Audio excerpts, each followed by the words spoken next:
સુરતની લાલગેટ પોલીસે નોકર ચોર બંગાળી આરોપીને ઝડપી પાડી કાયદેસરની કાર્યવાહી હાથ ધરી છે। લાલગેટ ખાતે આવેલ નાગોરીવાડ ખાતે આરોપી નોકરી કરતો હતો। 4 દિવસ પહેલા રાત્રિ દરમિયાન કારખાનામાંથી 245 ગ્રામ ગોલ્ડની ચોરી કરી હતી। આરોપી ચોરી કરી મુંબઈ ફરાર થઈ ગયો હતો। જો કે પોલીસે આરોપીને પકડી કાયદેસરની કાર્યવાહી હાથ ધરી છે।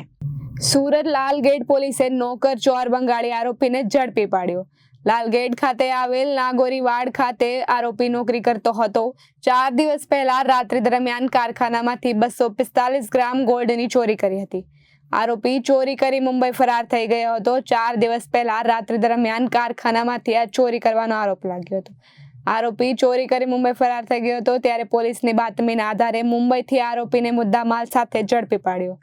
આરોપી મુંબઈથી પછી બંગાળ ફરાર થયો તે પહેલા જ પોલીસે તેને ઝડપી પાડ્યો હતો।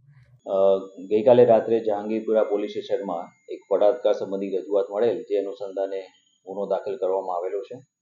જેમાં આરોપી તરીકે ભોગ બનનાર દ્વારા 2 આરોપી હોવાનું જણાતા એ મુજબ ગેંગ રેપની જે કલમ છે એ કલમનો ઉમેરો કરવામાં આવેલો છે। સદર બનાવમાં વિગત એવી છે કે જે આ ભોગ બનનાર છે એના 2 પરિચિત મિત્રો છે અને એની સાથે એ ફરવા ગયેલી હતી અને ત્યાં એના કહેવા મુજબ એને નશાકારક પીણું આપી અને ભાનમાં નથી એ દરમિયાન એનો હોટલમાં સાથે લઈ જઈ અને વારાફરતી એના પર બળાત્કાર કરેલો છે એવી રજૂઆત મળેલી છે। એ સંબંધે ફરિયાદ નોંધવામાં આવેલી છે અને ગુનાના કામે જે 2 નામ એને જણાવેલા છે એ 2 આરોપીઓની હાલમાં અટકાયત કરવામાં આવેલી છે। Bureau report Janadesh news Surat.